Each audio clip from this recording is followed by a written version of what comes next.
Here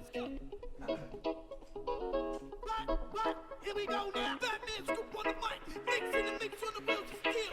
This is what I'm fucking born to do. Let's go.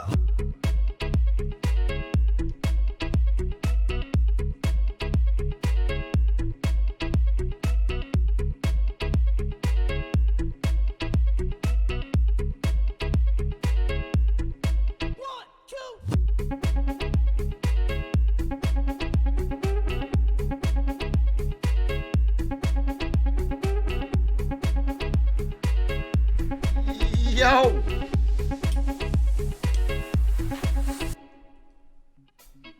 Hello, hello, hello.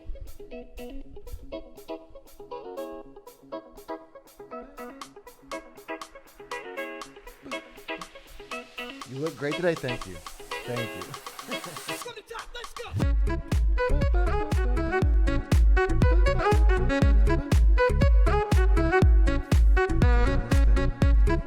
Hello?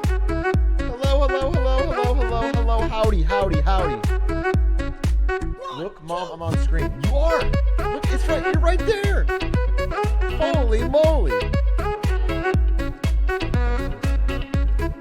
5 in the morning. Bro.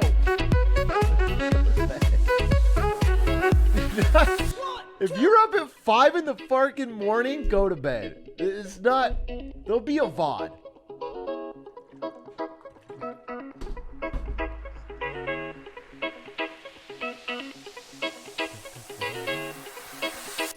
Talking about Rise and Grind. There is no shot this guy woke up at 5 a.m. You know what I'm saying?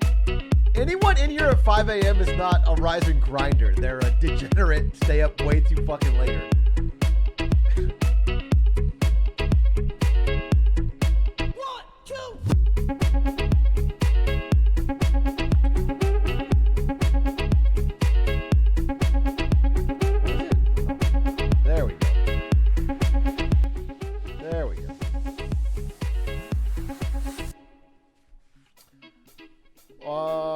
How's everybody doing? What's up? Good to see you. Good to see you. Good to see you. Good to see you. Pleasure, pleasure, pleasure. The honor is mine.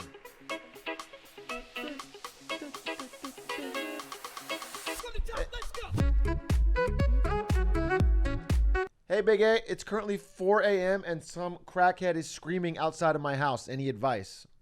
I would say get him some crack. Seems to be like he's very clear about what he wants. And you're the one not reading the signals.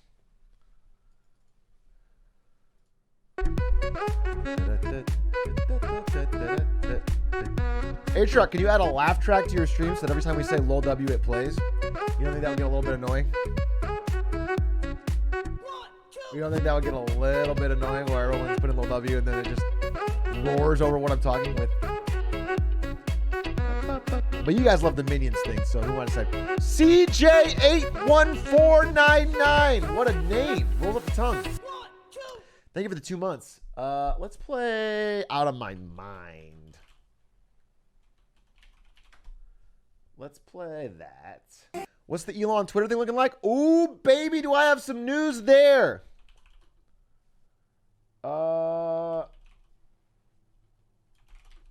We'll get to it though. That's a wins and fails.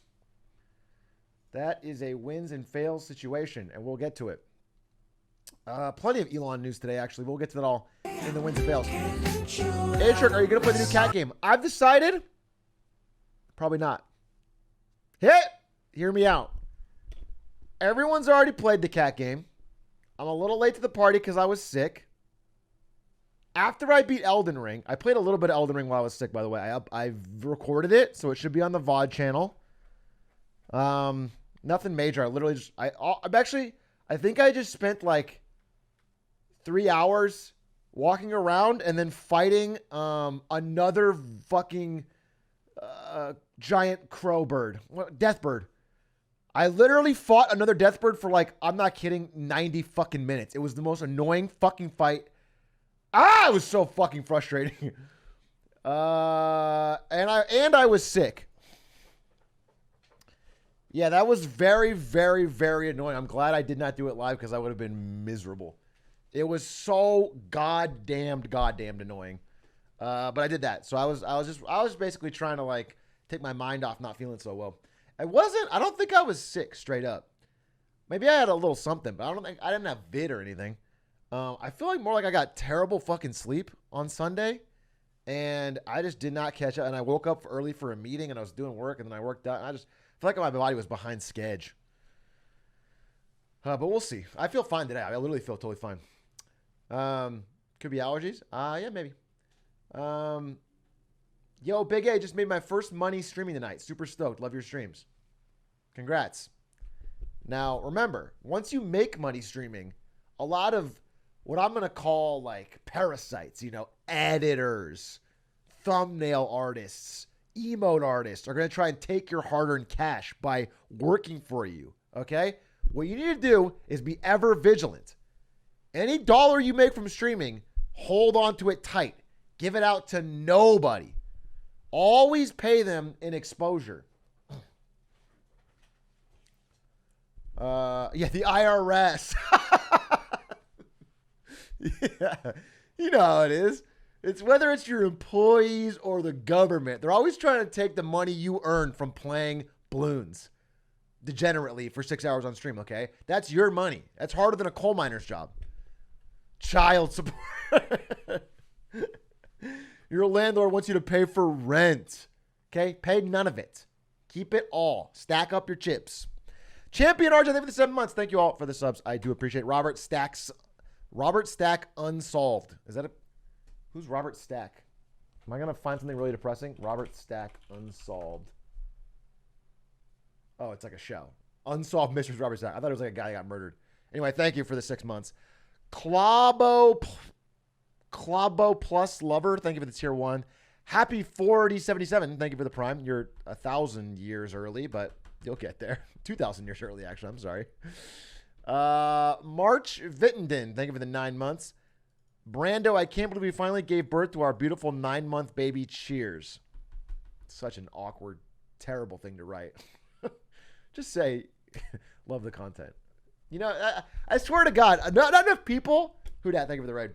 Not enough people just say, love the content or like, thanks for the 9 months, whatever. That's a great message. That's like, if I see that message, it's a great message. It's like, oh, thanks for the 4 months and you like the content. You don't got to do a whole, this is our 9-month sub-child thing. It's not. Neo Vexus, thank you for the 4 months. Love the content. Okay, well, you can put a spin on it. You don't have to fucking take what I said verbatim. Bishy, thank you for the 3 months. Wagers, thank you for the prime. NCXM, thank you for the tier 1. Cracked Egg, thank you for the some 3 months. Hoodat, of course, thank you for the raid. Freedom Syllable, thank you for the 15 months. I fucking love Working Wednesday. By the way, does anyone else say Wednesday as Wednesday? I do when I sound it out in my mind, like I'm trying to spell it.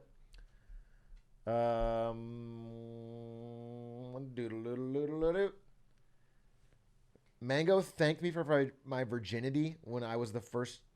Oh, it was the first channel you subbed to. That's funny. Mango's got some good ones. Big A, do you think you could stream during your lunch break so us EST viewers could reach a stream? No. No, I'm not going to take my lunch break during a busy workday and fucking boot up some balloons, dude. No, I'm not going to do that. That's not part of the menu. I think it's about time I got deeply into becoming a TikTok creator. That's a good 30s pivot. Let's just really get into it, Let's just start spending most of my day. Maybe I'll learn the dances. That could be huge for me. How's your health? I'm fine. No, I don't think I was sick. I think I was just really exhausted heading into Monday. But I recovered. I'm totally back. I actually had a fucking sick pump today. You know what I'm saying? Strong like bull. Hey Dad, when do we start? When I feel like it. We're starting right now, really, because we're talking. Oh, actually, speaking of work, I have something I gotta say. Speaking of work and TikTok, I need to be very careful with this, but I need you guys to truly understand that I'm not really joking here. I'm not really joking. This was fine, and nobody, there was no bad outcome, but you're on the edge. You're on the edge. Okay? This woman started as an NVIDIA intern today and posted on her TikTok what I got as an NVIDIA intern. And, you know, it's fun little things. And it was nice. And all the comments were like, Atrioc found your new work friend. Did Atrioc personally deliver this? It's Gliztrioc, your boss. Do you know Atrioc, but you didn't get this cool stuff when you started. You know, and then, okay, so, oh, wait, I don't have my camera. And then, again, nobody said anything I think that was weird, but I mean, other than, I guess, just the GH in general. But the point is that she messaged me. It was like her first day, and she's like, hey, I was on a TikTok. And she said, I said, I'm so sorry, like, if it was annoying. She's like, no, it was great. So she had no problem with it. She thought it was funny. But, you know, she said, not knowing at all, didn't know you worked at NVIDIA, super cool. Yeah, whatever. Again, it didn't turn out bad. I'm just saying, in an alternate world, it could have.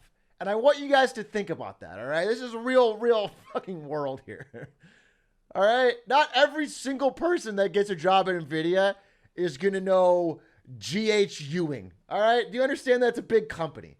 And so you don't need to pester them if they happen to share something on social media.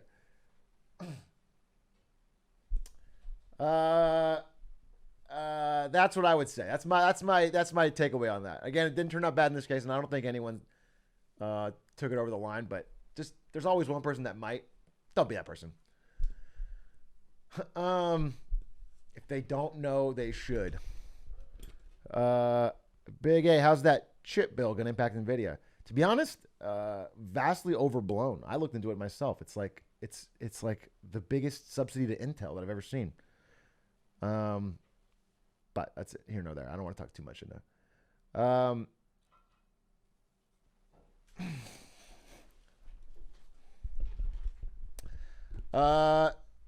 Hey, for real, some of my favorite videos here when you talk about historical moments in a competitive video game. When your Elden Ring play, I'd love to put together a history of no-hit runs from Stuff Games for you. If you history of no-hit runs, yeah, you talk to Pay the Musician.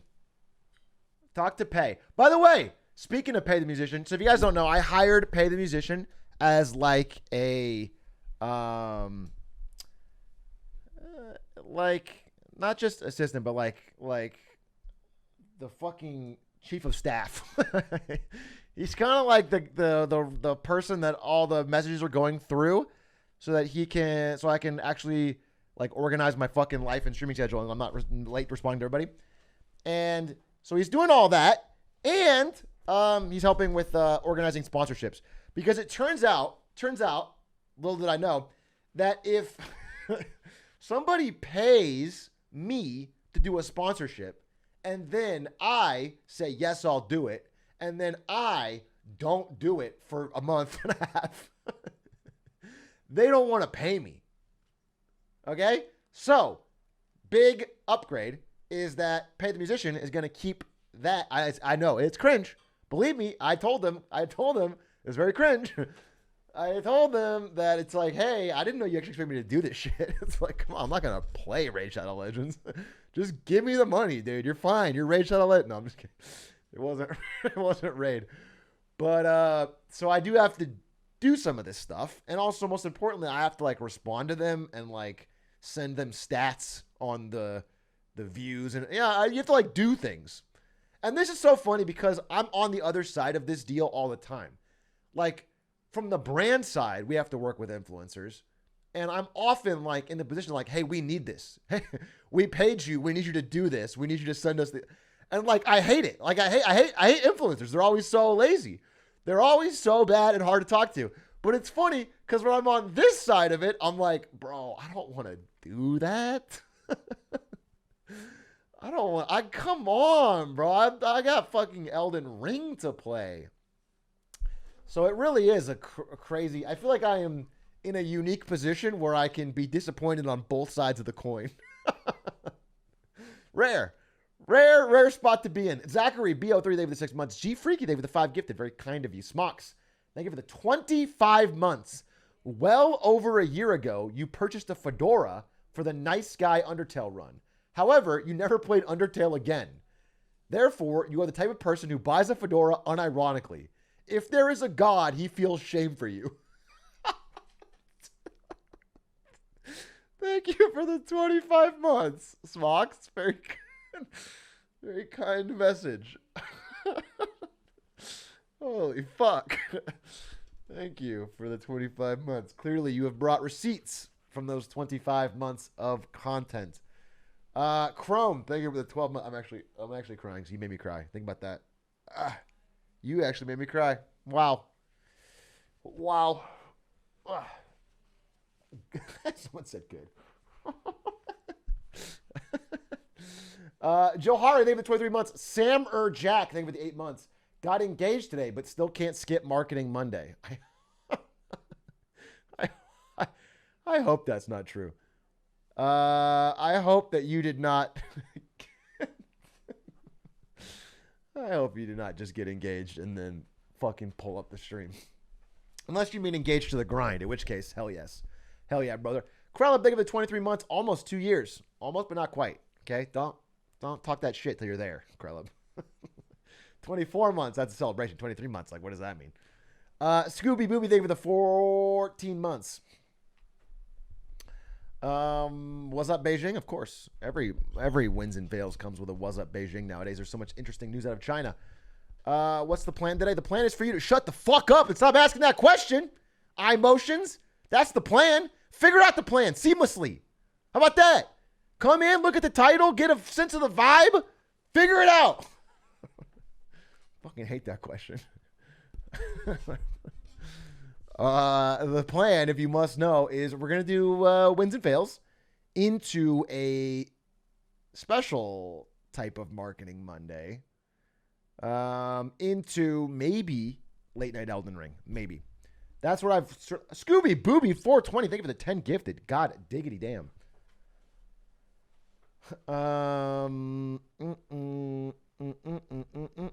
When's the Scrub Daddy coming on? He is just the most jet-setting man I've ever seen. The problem with the Scrub Daddy guy is he always wants to come on at like 2 o'clock on a Wednesday. And I'm like, hey, love that date. I have mentioned a couple times that I work during the week and during the workday. So is there any shot we could do any other time? And then he's like, yeah, talk to my assistant. And then I talk to the assistant, and then the assistant takes 4 days to get back to me. And then they're like, okay, so how about 2 o'clock on a Tuesday? All right, so it's a complex web, but we're getting there. Okay, the point is we're getting there, and we're gonna get that date.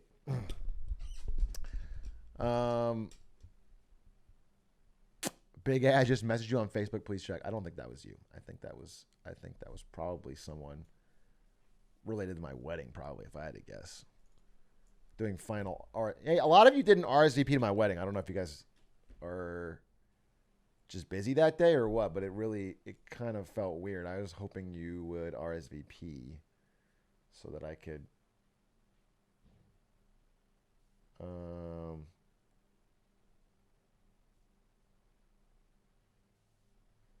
Okay, cool. Just checking on that. Writing my speech first? Yeah, of course. I mean, I do think it's a weird choice that I've made, but I've decided I'm going to have every single one of my guests give a speech. So everybody there, we're going to go down the line, all, 2,000 chatters that are there. You're all going to have to do a speech. Just, maybe like a 20-minute. Don't make it shorter than 20 minutes, but it doesn't have to be too much longer. All at the same time. Yeah. All at the same time, and you're going to be talking over stands. Can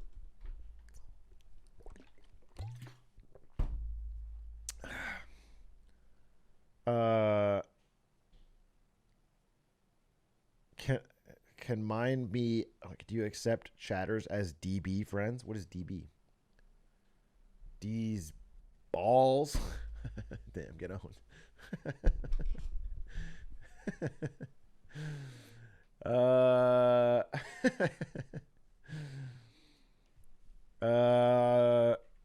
Vitor, thank you for 22 months. Bagel Boy, thank you for the 5 months.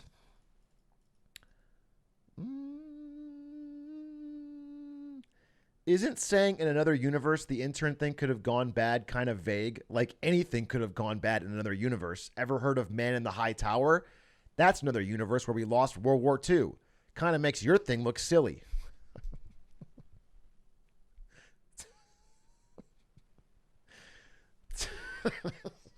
Thank you for the 5 months, Bagel Boy. Thank you for the 5 months. And the very zoomed out, 1,000-foot look at the situation. Really makes me rethink everything.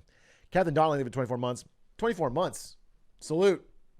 Thank you, Captain Donnelly. 24 months is the vast majority of the time I've been streaming, so thank you. That's a huge amount of support. I do really appreciate it. Thank you. Baldo Dash, thank you for the Prime. Falco the Dragon, thank you for the 16 months. Gare Bear Game, thank you for the 19 months. Hey, Big A. Usually I do a weird sub message, but today I wanted to let you know that I love your content so much, and I can't wait to make this 190 months. Have a great day. I don't know that we're going to get to 190. But thank you for the 19. All right, look, we're going to be jumping into wins and fails here in just a minute, probably in 3 minutes. We're going to jump into wins and fails. Got a lot to talk about, everything going on in the U.S., Europe, and China. Plenty of crazy updates that I'm going to get to in the world of business and marketing. Anything else I want to discuss before we get to that?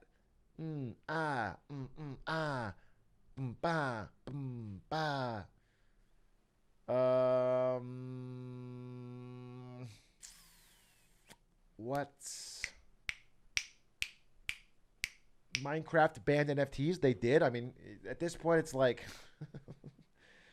at this point, a big gaming company banning NFTs is like it's like saying, I don't know, it's like saying Nazis are bad. It's like so you know what I'm saying? It's no longer worthy of big praise, I think. It's fine. It's fine. I mean, I'm glad they did it. It's just not that brave. Do you know what I'm saying?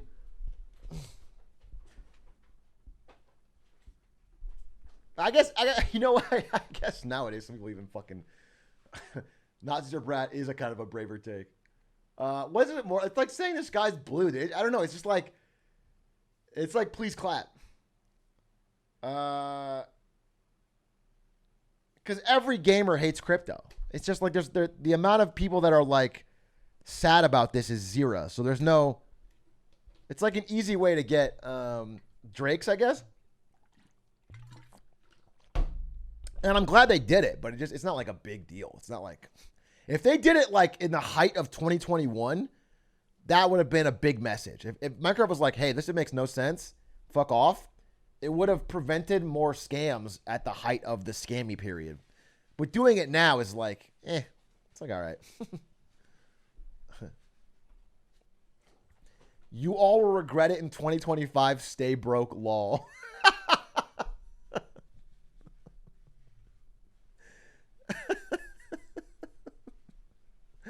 Bro, dude, it's so funny. I don't know if you're joking. You might not be, but I got so many messages like that all throughout 2021. Because I had so many videos where I was like, hey, guys, I know AMC and GameStop to the moon, but, be careful because it doesn't seem to make a lot of financial sense. And everyone's like, you'll regret it. Stay broke, fucking idiot. Stupid fucking shill. And then I was like, hey, crypto, yeah, let's not dive both feet head first into this. And then everyone's like, Lamau broke. And, yeah, I don't know. I got a lot of comments like that on my YouTube all of 2021, and now they're fucking silent. I don't get so many comments like that now. Where's your diamond hands now? 20 gifties. Yeesh. This guy made some money on crypto. Robert Stacks Unsolved, there with 20 gifties that you clearly made fucking taking Doge to the moon. Against my advice. Very smart. Very smart. Atrioc, look, you just don't understand how an asset with no underlying value can appreciate forever at 100x per year. Crypto solves this. Crypto solves this, dude. True. Have you heard that Bank of China is preventing people from taking their savings out using tanks? I hate to be the bearer of bad news. We're going to get to that story in, was it Beijing? But unfortunately, I do my research. Doo-doo. He said doo-doo. Oh, my fucking God. The tanks video is fake. That is from an entirely different city, nowhere near a bank, and it's from a military exercise near a naval base. They are actually not rolling out tanks in front of major Chinese banks. Now, there are still banking withdrawal riots, and there's still much unrest, but it has not been met with Tiananmen Square style tanks yet. It is unfortunate. I mean, there's so much interesting / shady / downright crazy stuff happening in China, but because people want to make it even more hyped up and more insane, they add lies to it, and then it spreads really easily. What are your plans to solve the issue then? What are my plans to solve the issue of the banking crisis in China? Am I the one being tasked? I am the one that needs to fix this?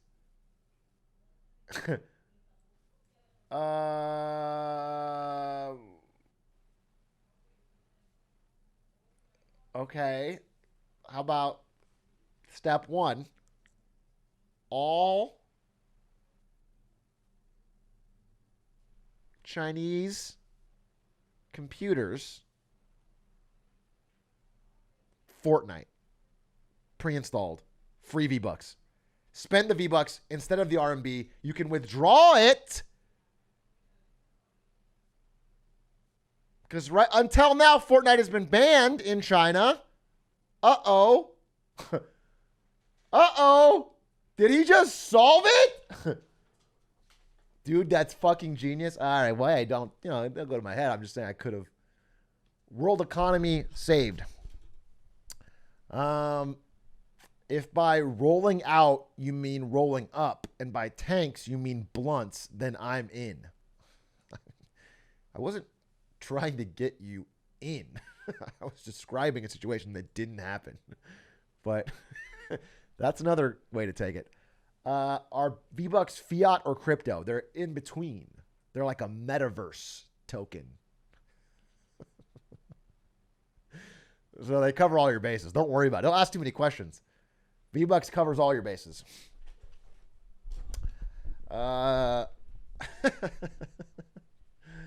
They go up but not down. Dude, oh my God, wait, I just figured it out. What if you invent a crypto that just can't go down? Just like it's part of it. Like the number is not allowed to go down. Uh-oh. Uh-oh. Wait a minute. Did I just solve the only downside of crypto is that you lose all your money because the number goes down? It can't. Because you're not allowed to sell. You can only buy. Yes, dude, I'm fucking solving things today. And I haven't even jumped into the Marketing Monday. Speaking of Marketing Monday, how about you tag yourself because we're jumping into it? Welcome to Marketing Monday on a Wednesday.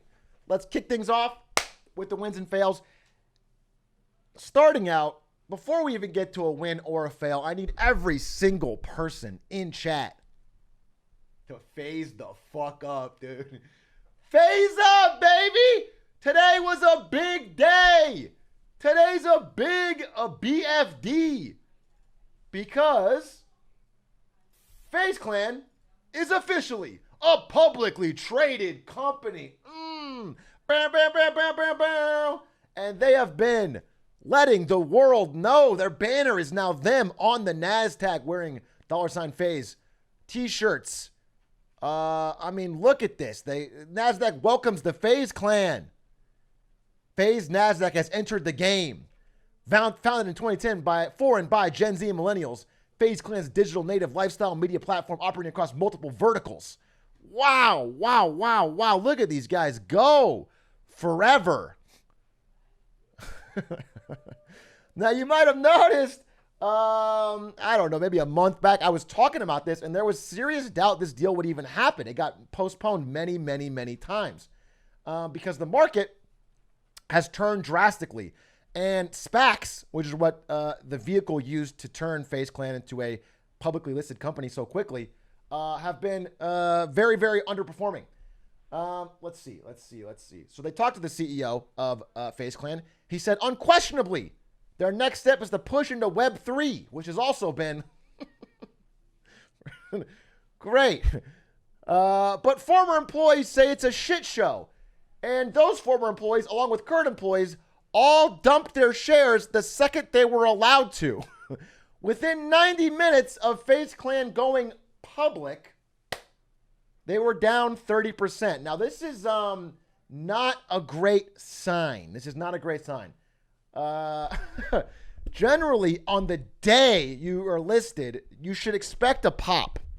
Almost all of these IPOs are priced, so there's a little bit of a pop on opening day. But demand for these shares was not there. And it does seem, as I predicted in the previous FaZe video, that they kind of have forced this through against the better judgment of financial advisors because they needed the money. They needed a way to unload the stock onto the public to get some much needed liquidity because this company, listen, I don't know if it's available here, but this company loses money considerably. Yeah, FaZe Clan is currently burning, I would say, top of my head, I think it's between $24 and $30 million a year in losses.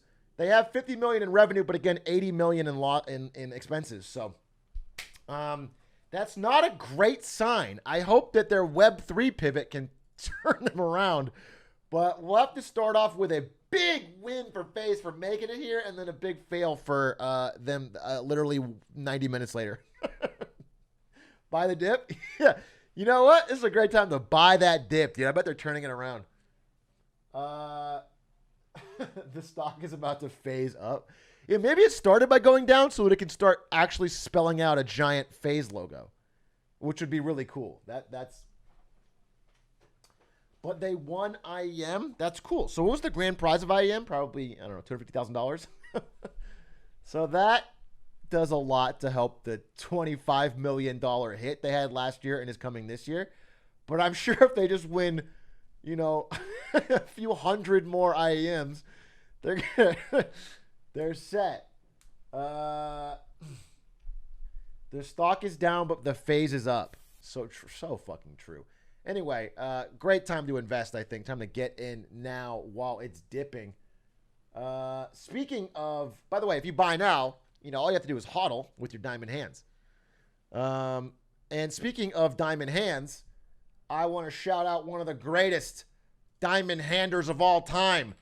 Big win to everybody at Tesla and Elon Musk, who announced 1 year ago on May 19th that they have diamond hands. Tesla diamond hands. This is, of course, the date that Elon Musk purchased with Tesla funds on the Tesla balance sheet a few $100 million worth of Bitcoin. And it was a big moment, you know, for Bitcoin because this is a major company, one of the top 10 companies in the world, buying a ton of Bitcoin to hold on their balance sheet. And with this tweet, you knew they would never, ever, ever sell until today, exactly 1 year later, when Tesla dumped 75% of its Bitcoin holdings right before earnings so they could have a cash pop into earnings. Bit of a win/fail here. But they were diamond for 11 months, and that's pretty good. That's pretty good. So,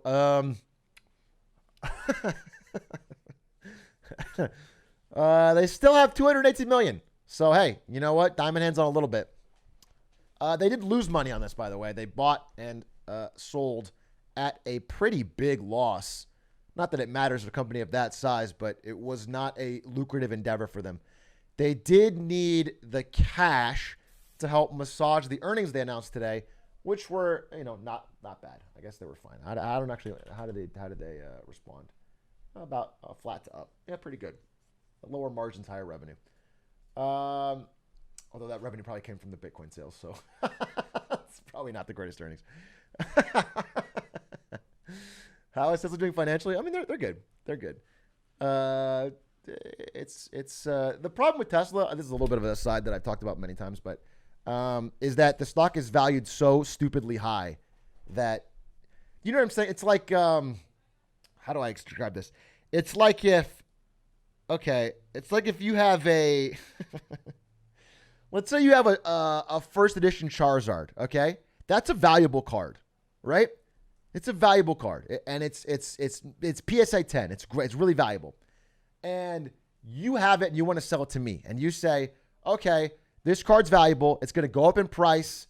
It's continued to go up in price. It's a good card. It's the rarest card, and all your arguments are true. They can be true, and so I'm like, all right, I'll buy it, and I'll pay $500,000 or whatever it is, okay? And then if I take that card and I go to somebody else and I repeat the exact same arguments, I say, look, it's a great card. It's the rarest card. It's going to go up in value. And then I try to sell it for $40 million. Do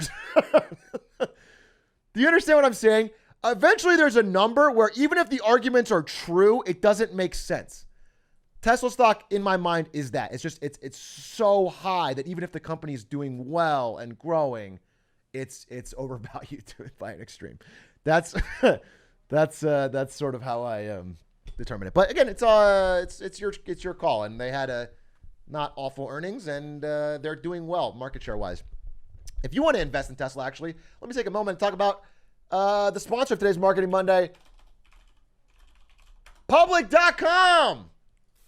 Up to $300 in free stock from any company, I think including Tesla. Go to public.com/Atrioc and check it out. Public.com, a longtime supporter of Marketing Monday content. I do appreciate them. I think it's a great app. It's a very clean, easy-to-use interface, and they have a morally defensible business model, unlike some of their competitors. They do not sell information on your trades to hedge funds. They literally just invest unspent account balances, which is a lot better for the end user. And it's just clean. It has information on stocks you want to trade. I found it to be great and quite useful. I don't think they're available in some countries, but if they are available in your country, check them out. I think it's great. I usually check my stocks in the morning, and I often find unique news articles that give me some insight on things I'm interested in. So they're cool. Check out Public. Thanks again for supporting Marketing Monday.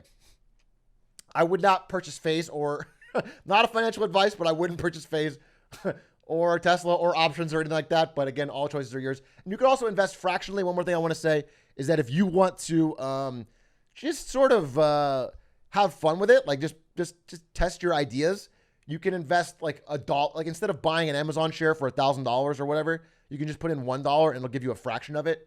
And you can just see it move up and down percentage wise and sort of learn. It's a good way to like just mess around, get some ideas, test your theorems.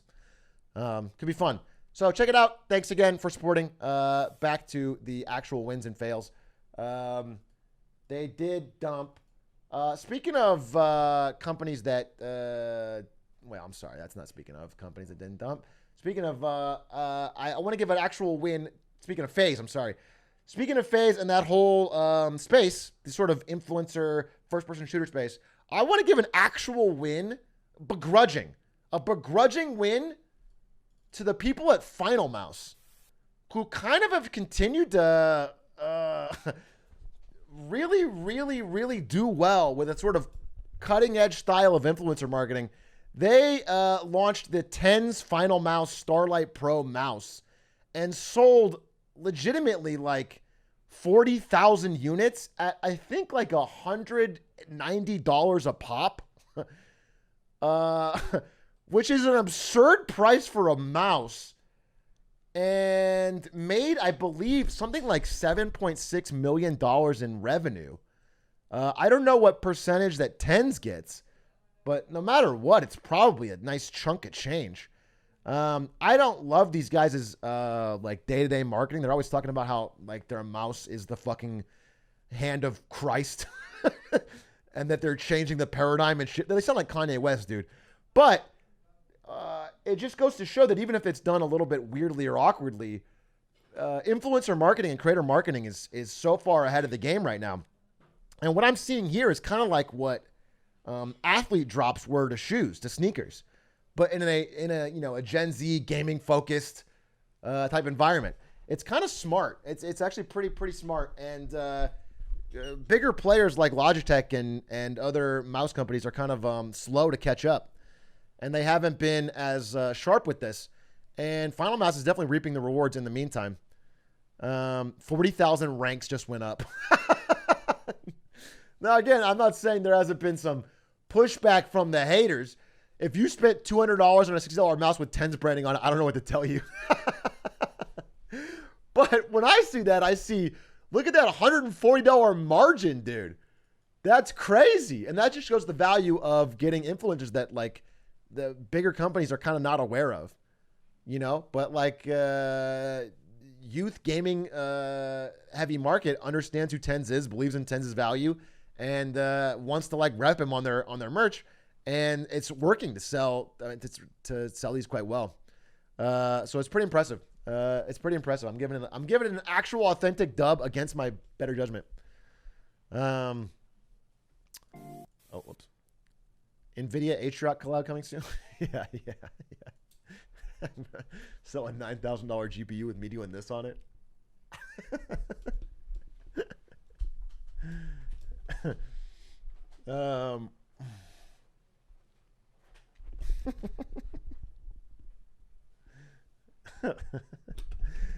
Wait a minute, it has holes in it. I'm not paying that much. Yeah, tell him, dude.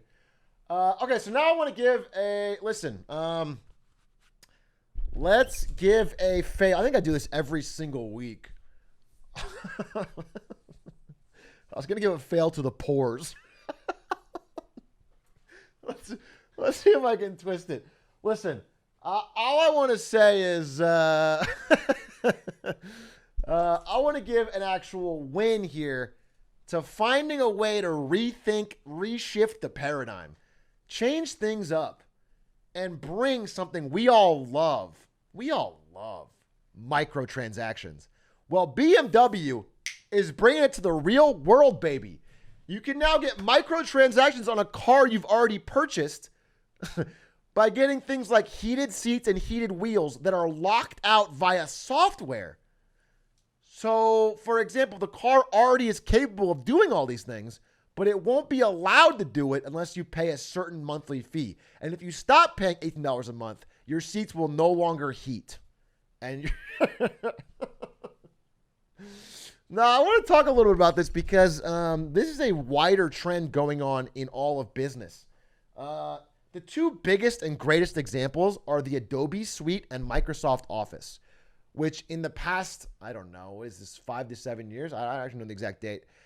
Converted from a bundle that you would buy whenever they had a new one to a subscription feature and made absolute insane amounts of profit. Okay? The conversion to recurring revenue bundles, rundles for short, has been successful for almost all of these major companies that have tried it. Because previously, in an environment like right now, the economy is a little bit shaky, things are going into a downturn. A lot of big companies, let's say that use the Adobe Suite, would be like, we don't need the newest version. We don't need to upgrade. Let's stick on the old one for now, and that's fine. And Adobe's revenue in old times would have suffered. But instead, now it's either you pay the fee or nothing. That's your only options. You are locked in to this recurring revenue fee for all time, and this made them an absolute mint. And everybody else looking at this is eyeing this kind of profit and wants to have this type of cycle going into a downturn. And so everybody is looking to find a way to make their own recurring revenue bundle. The problem is not everybody's going to be able to pull it off.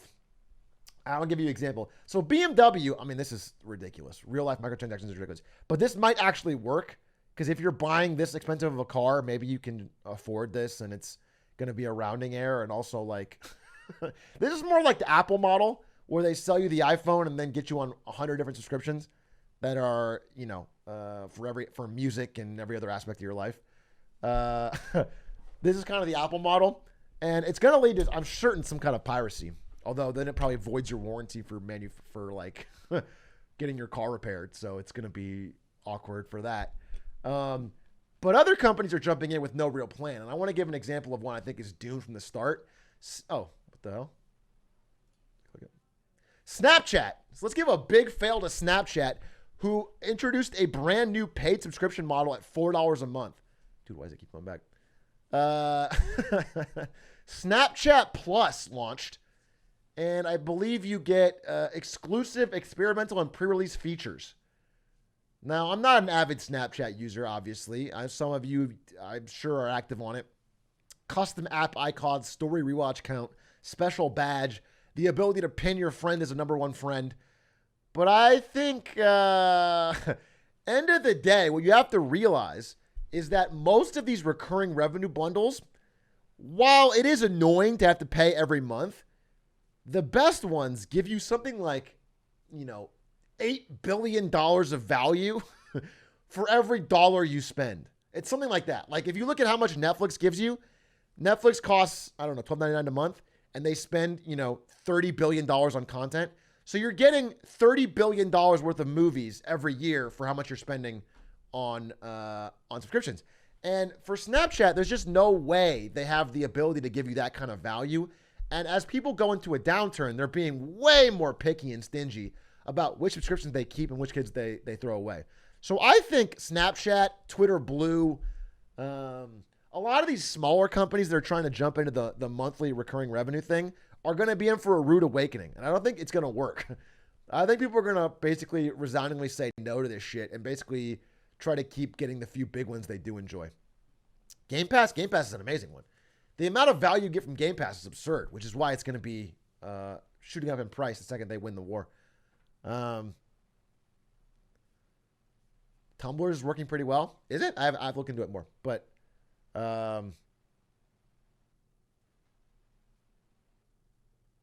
what are your thoughts on stock? Sorry to pause the wins and fails, but what are your thoughts on stock? Just stock in general? All of them, good or bad?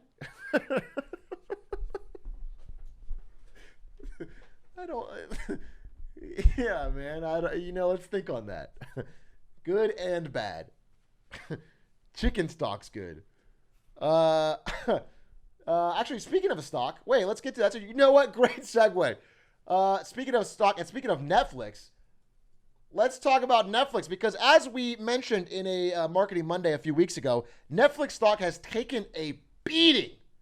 They're down like 75, 80% from their highs. But guess what? I found a way to turn it all around. So, let me paint a picture for you. Let's say you lost 200,000 subscribers and lost 80% of your value. What do you announce to Wall Street to turn that around and go back up? That's right. That you lost 1 million subscribers. And it actually worked. Netflix loses 1 million subscribers and their stock soared. Now, soared is a relative term. It's not anywhere close to where it was, but it did go up. And the reason this happened is all you have to do is tell them beforehand that you're going to lose 2 million. Netflix had guided Wall Street to the fact that it would lose 2 million subscribers this quarter. And then when they announced that they had only lost 1 million, it was seen as a big win. So Netflix stock had one of its best days in a while. Now, again, this looks great on a 1 month chart. If you go year to date, it's not, it's a small uptick, but it is a good positive sign. Now they're still way down. They're losing subscribers, no doubt, but they did guide to a $2 million subscriber loss, and they only lost 1 million. So Wall Street rewarded them with a big uptick in the stock. It had been oversold. But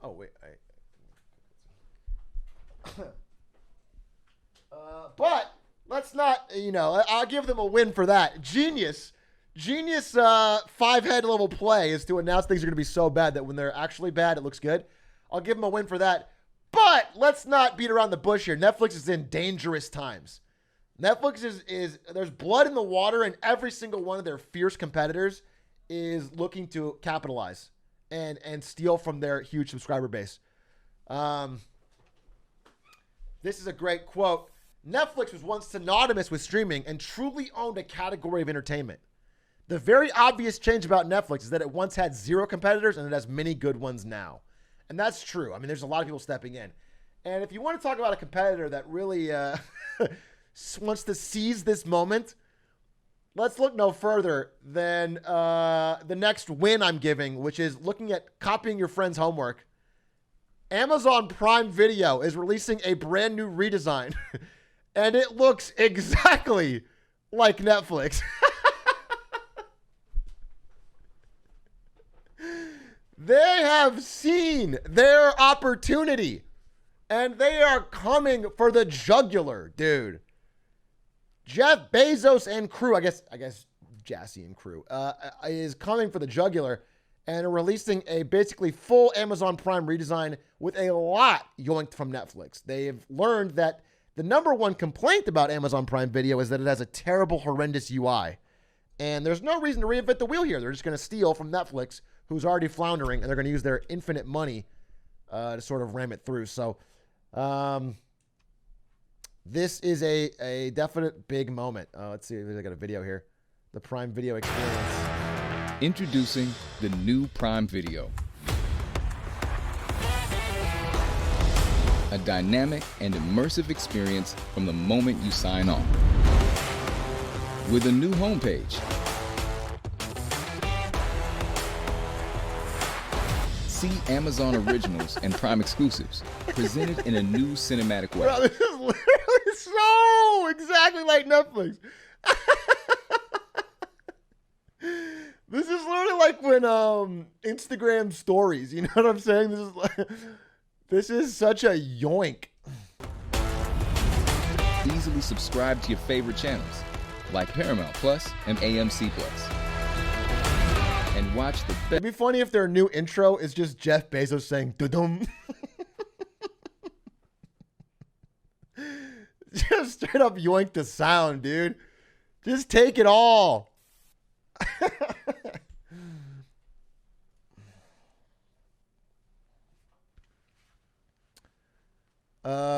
So yeah, they're coming for the jugular, and it's a dangerous time for Netflix indeed. All their competitors are stepping up.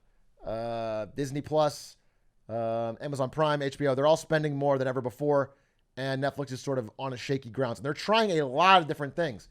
One of the main things that's going to determine how well their new plan is going forward is the release of this movie. So let's give a tentative win to The Gray Man, which is Netflix's most expensive movie ever made. If this movie is a flop, it is going to be a real problem for Netflix. They've invested an insane amount into the Russo brothers directed movie, The Gray Man, coming out soon. This is a big bet. And again, I have no idea. I'll probably watch it because I love action movies and I got a soft spot for Ryan Gosling. So I'm going to check it out. But, you know, if this is like, if this isn't interesting or doesn't do well, it's going to be a problem because Netflix is betting the farm on blockbusters like this. This is their new pivot. They're moving away from like art type movies like The Irishman to big family-friendly blockbuster type movies, huge budgets, trying to get a lot of cultural headspace. So we will see. What is the flop looking for Netflix? Spending a lot of money, people don't watch it. People don't subscribe for it. If Netflix subscribers don't start turning around because of movies like this, then they're fucked, is what I'm saying. They're spending money on this to try and get people to stick around. Can Netflix sue? Who? Amazon Prime? No. For the UI? No. No, they can't. No. No, they can't. I'm surprised they're risking it like this. You'd think they go for smaller projects. Well, going small is like another way to lose easily. Netflix is bleeding subscribers, and they need to find a big, broad way to get people to turn around and get back on board. They're also they're rolling out their new ad package within the next few months, and they're cracking down on password sharing. It's all happening basically near the end of this year. So those three things are going to have to combine to turn Netflix around. Otherwise, the stock is going to keep taking a beating. Let's see. Okay, so taking a break from all this business and tech news, let's talk about something I seem to forget on Marketing Monday: actual marketing. I like to throw in an actual ad now and then, and I saw an ad this week that was kind of clever. Let me give a dub to the Coors. Now, again, this is like clever for NFL viewers, but this summer, we tapped star quarterback Patrick Mahomes to be in a promo for Coors Light. Turns out, we overlooked the fact that he can't actually promote Coors Light. So it's actually true that the alcohol sponsor of the NFL, I believe, is Budweiser. And all of the players are under contract and cannot promote a competing alcohol brand. So Patrick Mahomes here cannot promote Coors Light. But they found a clever way to get him to do it anyway by making... It's a flashlight. That's right. It's a flashlight, not a beer. Introducing the Coors Light. Coming in at 12 or 16 fluid ounces. Nothing beats the sturdy feeling of the Coors Light in your hand. The Coors Light is 100% flashlight and 0% adult beverage. It's perfect for camping trips or those warm summer nights spent with great friends. The Coors Light is made with high-quality steel, so it feels cold as the Rocky Mountains, to use a random analogy. It's a quality flashlight. This summer, sit back, chill, and crack open The Coors Light. Get your The Coors Light today at thecoorslight.com while supplies last. All proceeds go to the 15 and the Mahomies Foundation. Coors Light, the official beer of everything unofficial. Yeah, so they pulled it off. It skirted the rules in the right way, and it's kind of clever. And I think it was a pretty smart way to get some buzz. Got news articles for free about it. People talking about it. The views did pretty well. Yeah, so clever idea. I love to see clever marketing. And again, a good way to use a big NFL player without having to follow the restrictions and pay for a massive fucking NFL sponsorship. Yeah, a lot of earned media. So yeah, I think it's a good ad. You know, gotta respect a good ad when you see a good ad. So give a dub there to the Coors Light team, marketing team, for that. They sold out of the flashlight. I'm sure they only made like a few. You know, the whole idea was the ad. They're not trying to make a flashlight business. I do not think their actual plan was to sell millions of flashlights. I think the whole goal was to make a funny ad that reminded people of the beer. Would have been a sick pivot, though. Speaking of a sick pivot, let me pivot over discussing something way different. Usually I give fails for things that are wins, and I give wins for things that are fails. But this isn't really a fail. You know what I'm saying? What I'm talking about next is like an oopsie whoopsie. You know what I'm saying? It's not a fail. It's like a it's like cute. It's cute. All right. It's not a problem. Okay. Because we love AI on this stream, and we love robots, and we love the future. Okay. We're not living in the past here. And so I guess oopsie whoopsie, they made an AI to sort of develop new drugs that could save lives. And it turns out if you tweak the parameters slightly, it invented a ton of new chemical warfare agents. Within 6 hours, it invented Deadly VX, which is a nerve agent, basically Novichok, you know, like from The Boys. Like from The Boys. It's like a fun reference to The Boys. And many new drugs that had never been developed before that were also equally deadly to humans. So it's kind of like a fun little oopsie whoopsie. It's not a big deal that AI can develop chemicals that can kill human beings with a few milligrams on contact within 6 hours of being trained. It's like whatever. Just switch that thing right back off. We don't have to worry about it.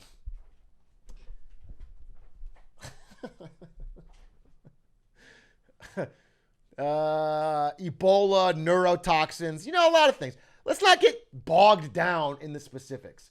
The point is there's a lot of good things happening in AI. Like, for example, remember those dancing robots from back in the day from Boston Dynamics? Well, they got a new hobby. That's fun. They got a new fun hobby. And I'm sure this won't lead to any bad outcomes in our future. I mean, you guys a lot of you are young. Some of you are, 20, 22. there's no shot that within the next 50 years, this is a problem. Right? I mean, come on. If you're 20 right now, there's no shot that at the rate of... I mean, this thing's barely even aiming well. There's no shot this is going to change the way warfare is done and the way oppression is done. But there's just no shot. So let's get over it. Let's stop being Debbie Downers. And let's give a dub to these Boston Dynamic robots for picking up a new hobby. It's cute like a dog, though.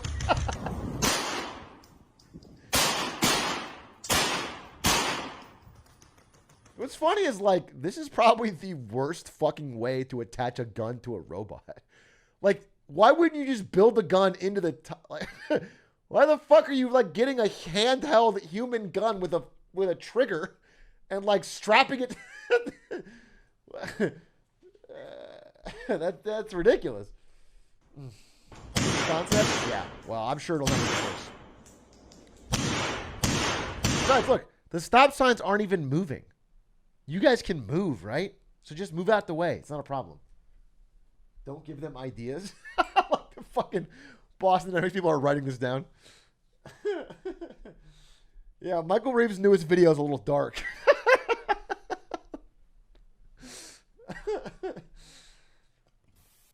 Just don't give it one of those tens mice.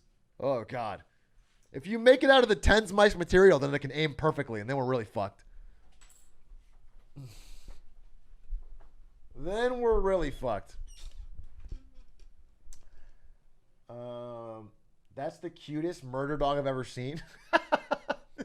Are you already sucking up to it? Are you already planning for the eventual robot takeover so you can be like, I called you cute. I called you cute back in the day. He does seem cool for real. He seems really chill, actually. Like, I love the way he shoots. Like, honestly, like, I'd love to, like, hang out and maybe, like, do whatever he asks. Smart, chat. Get ahead of it. Get ahead of it. Speaking of someone who didn't get ahead of it, let's pivot again to... actually, this is actually a dub. Straight up, I want to give a dub to all of us who are not investment bankers. Because all of us who are not investment bankers often have to look at the world and be like, damn, it kind of sucks that investment bankers are making that much fucking money. You know? It kind of just sucks. It's not fun to see. And so it's nice when occasionally investment banking revenues all collapse at once and you hear stories of them drastically cutting pay and bonuses. Bonus season will be light this year for investment bankers. And as someone who's been in the market for a house and having to see companies, specifically companies like BlackRock, basically vastly overbid and buy up every single house in America, it is nice to see records get set, including the record of losing $1.7 trillion in 6 months. A new world record by BlackRock for the most money lost in a 6-month period. They have absolutely had a bad 6 months. $1.7 trillion is a tough amount to lose. Now, there is no... a lot of this has been due to the recent market downturn, and this could continue. They are playing a little bit safer now, BlackRock. They're changing some of their investing strategies. Though, if they continue to dip, it's not unreasonable to think they'd have to unload some of the houses they purchased, which, you know, may be a good thing for me in the market, could be a bad thing for the economy, a real 2009 type situation. If BlackRock starts dumping tons of houses onto the market, could lead to a real collapse in housing prices. So we will see. We will see. But we survived 2009. Fuck it up. I want a house. Hey, true. I want a house too, buddy. I'm just presenting both sides here. Why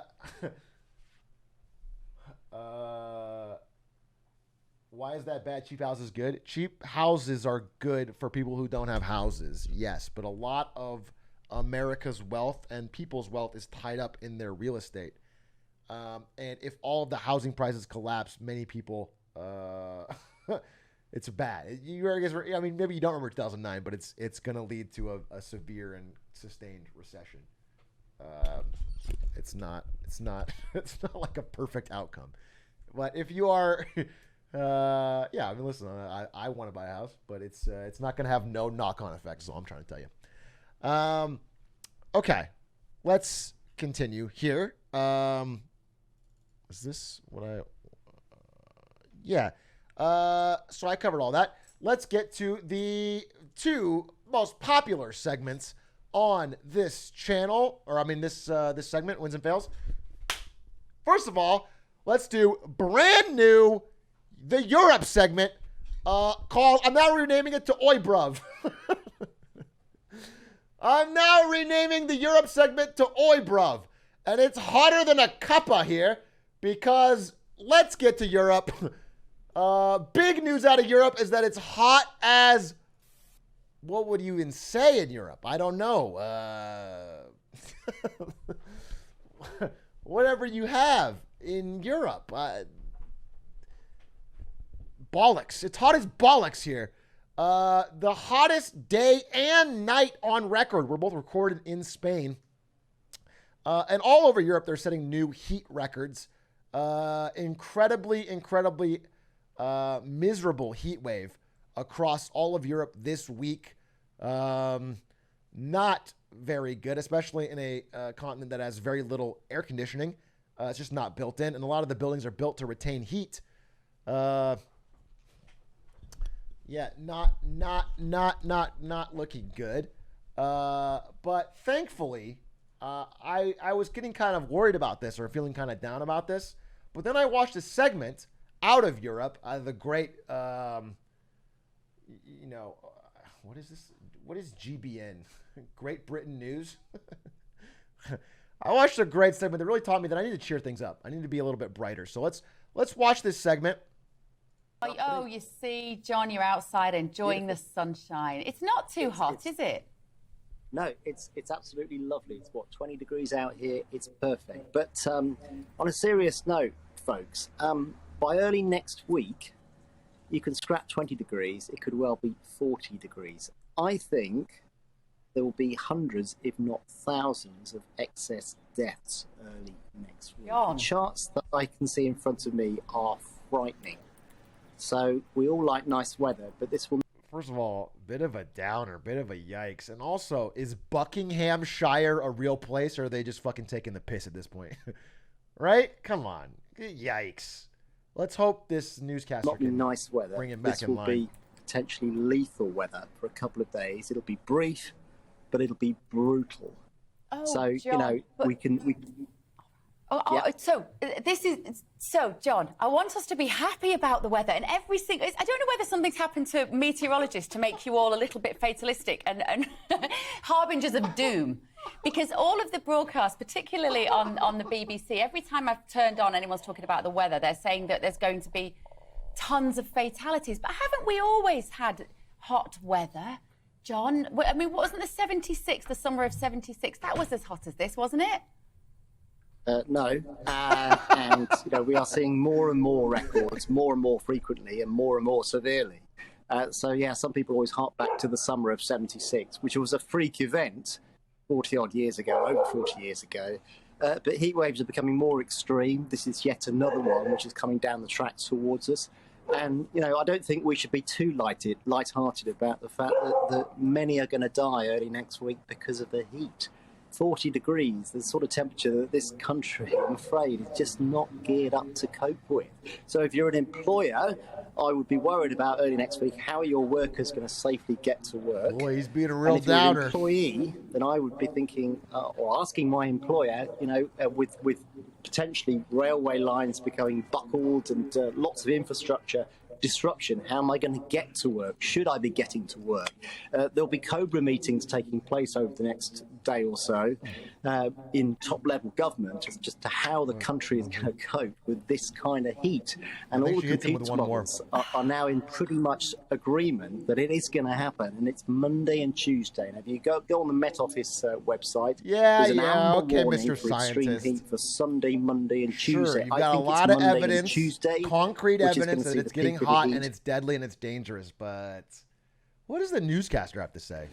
When temperatures will be widely up Also, he into the said mid, Tuesday, possibly so- high 30s, and I wouldn't be at all surprised if somebody hits 40, and if we hit 40, that will be unprecedented. The highest temperature we've ever reached or ever recorded in this country is 38.7. There's a good chance we're going to smash that.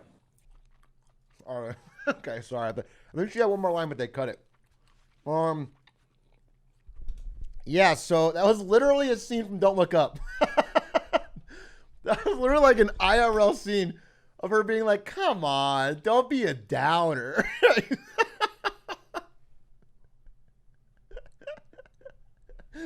So fucking funny. So fucking funny if it wasn't so cosmically sad. Yeah, so Europe's in a real real negative spot this week. Very, very extremely hot, and not a lot of ways to deal with it. While they're going through massive inflation, a currency devaluation, and an energy crisis. So I'm sure that we should take this moment. I'm going to give a win to myself. I'm not going to be so mean to my European chatters this week. Let's take a moment and find some euros in chat and be a little kinder, okay?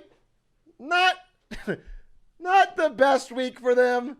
Let's not make fun of their stupid accents, okay? Let's not make fun of the way they say Tuesday. Let's be honest, okay? Let's be nice. Let's reach across the aisle. We're not doing so hot ourselves. Well, hot's probably the wrong choice of words. This cup's for you.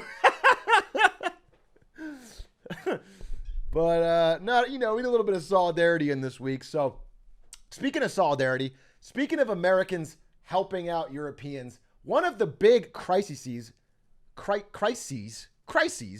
facing Europe, not necessarily in the very short term, but in the longer term, is a massively declining birth rate.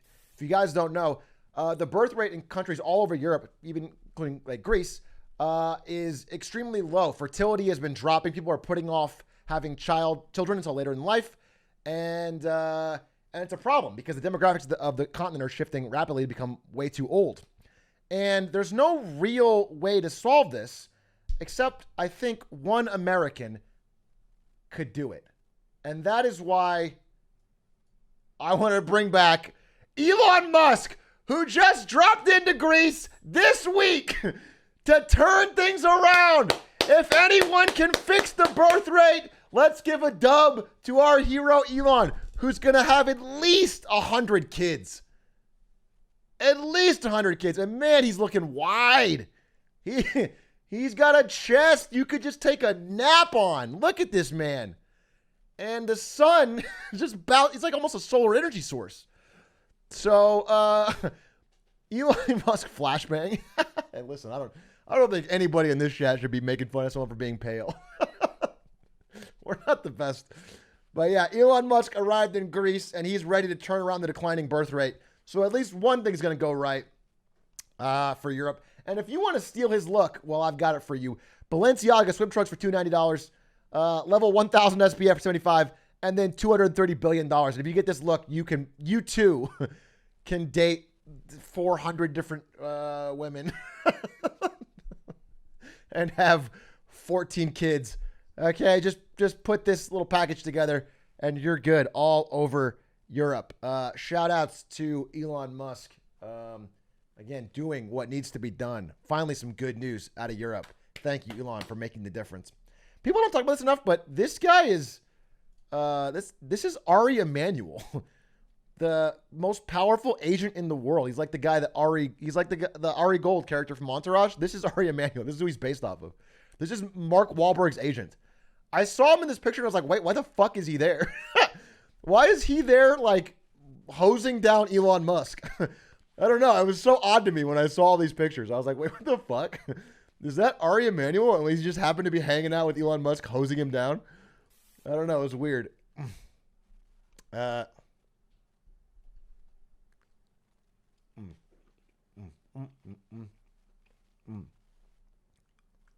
man, that's a good steak. You thought it was Obama? It doesn't look like Obama, so I don't know what to tell you.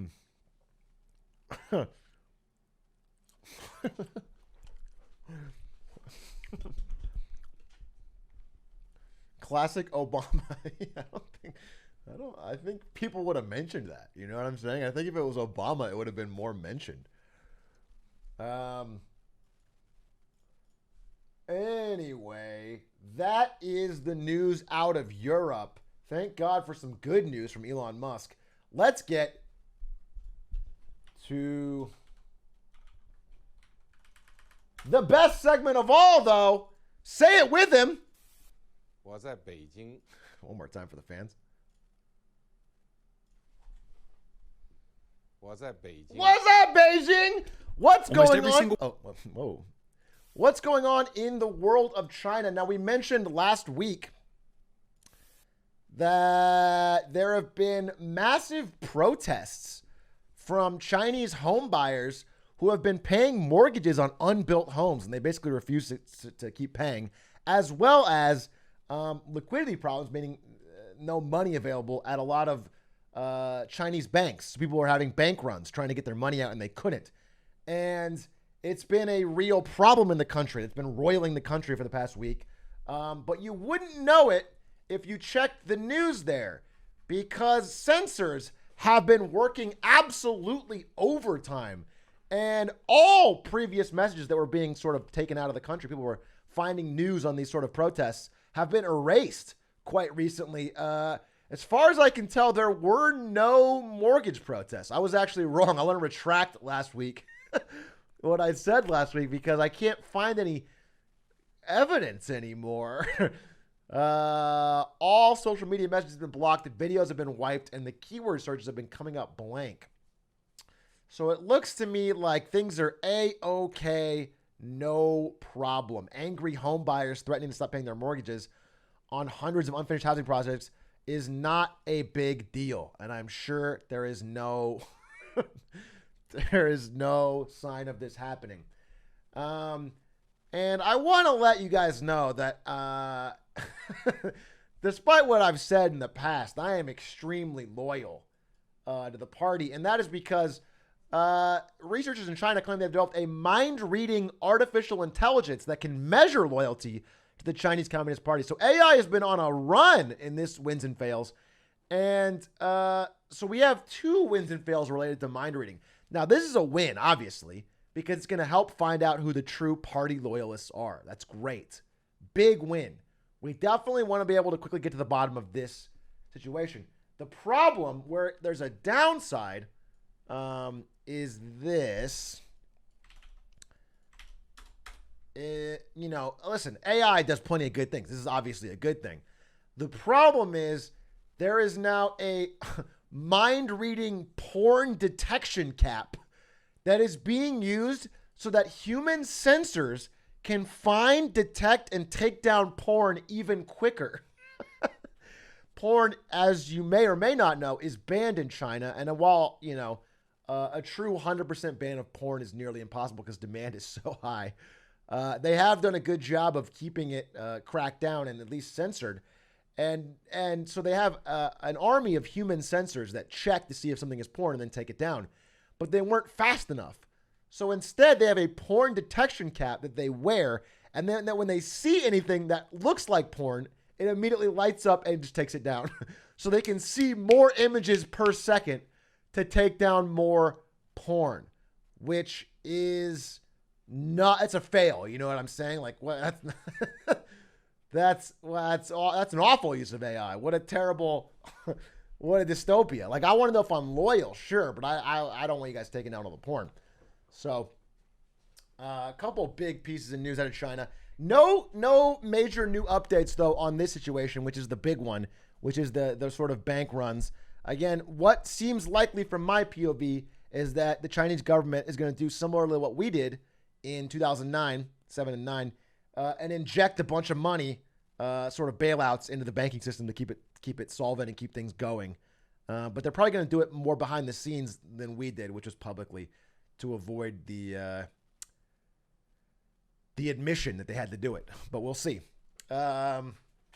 We will see. It's just very weird because China's they're having their own economic problems, as are Basically every country in the West and most countries in the world are having economic problems right now. But theirs are entirely different. They're like an entirely different stage of the cycle. So it's a very interesting time where, two of the biggest economies in the world are having shaky problems for entirely different reasons. But we'll see. And that, I believe, is the wins and fails. Woo! Woo! Woo! Goodbye, Beijing. Lots of crazy news this week. Did I have anything else? Any last minuters? No, that was it. Oh, I did want to talk about rapid delivery startups and how they're completely fucking tanking. But I could save that. Maybe I'll do it tomorrow. I'll do a separate segment. Anyway, hope you enjoyed. Now we can all go invest in FaZe Clan and invest in Netflix and all these companies. VC money drying up. Yeah, exactly.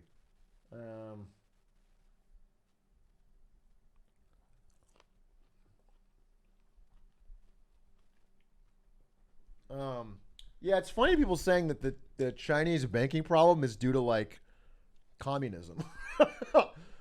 Like the AI censorship, maybe that's due to their authoritarian government, but the banking problem is due to the exact same problems we had here in 2009, which is that developers vastly overbuilt and that we're selling things that weren't even built yet, and the value of homes and buildings is way, way, way overpriced, and there's a massive collapse brewing, and people aren't gonna be able to. It has nothing to do with communism. It's like basically it's the same thing as it's the same problem that we went through.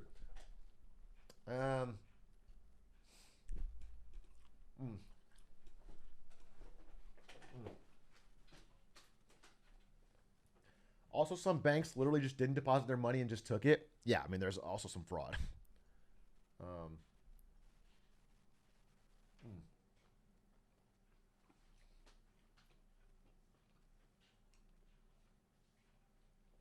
To make sure I understand, if housing goes down, does that mean everything else goes down too? It's just that housing is by far the biggest asset class. So, for example, Chinese real estate is worth a combined I think it's like 45 trillion. It's bigger than the entire American stock market, just Chinese real estate. It's like the biggest asset class in the world. And so if it turns out to be worth like half, if it's like worth half of what is actually it's valued at, that's a massive, massive collapse. I mean, that's trillions of dollars lost. That's going to lead to massive knock-on effects, not just in China, but everywhere. That's the problem. And same in America. Real estate is just a big part of most people's wealth. And so if real estate goes down, people are poorer, they buy less. It's just everything else. There's a knock-on effect is what I'm saying. So real estate is like a good sign of the health of the economy, because when it's down, everyone's down. What is China's GDP? Nominal GDP, they're a little behind the United States. They're going to pass by 2030 is the current expectation. I think in 2030, China will be the biggest GDP in the world.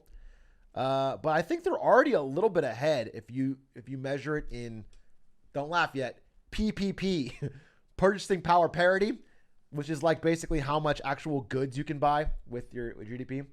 China's already a little bit ahead. That is funny though. He does not miss. He said P 3 times.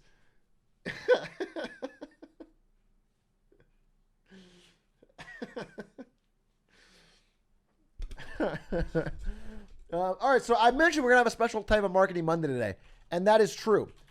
The fact is, I've been working on a Marketing Monday about product placement, and it's not quite ready. I think it'll be a good one, much like the Netflix one. I'm very proud of it, and it's not ready yet, so I'm working on it, and I'm not gonna do it today. But thankfully, I have been bailed out. I have been bailed out because on my Reddit, with 743 upvotes, by Foduckin, he said, I made a Marketing Monday for when Atrioc doesn't want to. So today, just like the housing companies, just like the oil companies, I'm getting bailed out. I'm too big to fail. I have been bailed out. And so hopefully Foduckin has made an interesting and compelling Marketing Monday. We're going to watch it and react to it today. And we've got ourselves a nice little fun Marketing Monday after the wins and fails. So let's check it out. Foduckin, this is called the Switzerland of the streaming wars. Welcome to Marketing Monday. Welcome to Marketing Monday. I'm your host, Atrioc. And don't mind that I sound a bit different today. Because today creepy. on Marketing Monday, we are talking about the streaming wars once again. Woo! While it's always fun to dunk on Netflix, I want to talk about one of the most interesting dynamics of the streaming wars that you might not know about. So let's get into it. At any point in history, 80 to 90% of movie and television production in the US has been under 5 companies: Paramount, NBC Universal, Walt Disney, and Warner Media. As we all know by now, each of these companies has a streaming service associated with them. True. Paramount Plus, Peacock, Disney Plus, and HBO Max. HBO. The 5th company of the Big 5 is Sony, who, as we all know, has the streaming service nothing. They have nothing. Nothing. Sony has decided to opt out of the streaming wars, deciding instead to let other streaming services compete amongst themselves. The relationship is kind of summed up with this picture. Sony is content with watching on the sidelines as everyone fights it out. Although, I will admit, I am being a little bit disingenuous. Sony is not merely standing by idly and not getting a piece of the streaming pie. What they're actually doing is a bit more like this. Sony has become the arms dealer of the I don't want to interrupt this. I think he's actually covering all the bases that I would mention. I do want to say this is absolutely true. I was reading about this recently. Their strategy of literally just making stuff and selling it to the highest bidder has been remarkably successful. I think I'll let him speak, but they, all of the, so-called medium tier movies like Morbius and stuff they've been making, they've sold for quite a bit of money to different streaming services. And they make shows like The Boys. Like Sony television production or whatever, I forget their production arm, made The Boys. Like they made it and sold it to Amazon. So they actually are making quite a bit of stuff that people watch and consume, and they just don't have their own service. They're not losing money like everybody else on a streaming service. It's pretty smart. streaming wars. They have been dubbed by analysts as the Switzerland of streaming, as these companies all compete to deliver to consumers the most exclusive content on their platforms. Sony has been brokering lucrative deals with all the major streaming services and taking advantage of the studio's content bidding wars. So that's what we're going to talk about today. Okay. We're going to cover the following things. 1. Current consumer behavior and how streaming services have responded. 2. How Sony has taken advantage of these market conditions and executed their business strategy. 3. How effective the strategy has been and how effective the strategy might be in the future. So let's first take a look at this graph. So we've talked previously about how, with consumers having more options with streaming services, churn rate has raised immensely. True. But what I want to point out from this survey data from Deloitte is that not only has churn rate increased, but consumers are increasingly adding and subsequently removing streaming services in a short time frame, especially Gen Z and millennials. What analysts have found is that most users will sign up only to watch a specific show. Yep. And I want to highlight them. I think plenty of you in the chat would agree with doing that. Like, I think I've heard of a lot of people doing this. I'm a little bit lazier, but like if you're, I think most people, I think the biggest one I saw the example of was like a lot of HBO shows. People just sign up for HBO, watch one critically acclaimed series and then dip. Or you pirate. I guess you could also pirate, but I think the problem with piracy is it's such a pain to get it on your TV. That's honestly my reason I don't do it, is aside from just fucking laziness. It's like you can watch it on your computer or your laptop, but it's lame. So I don't mind just paying and then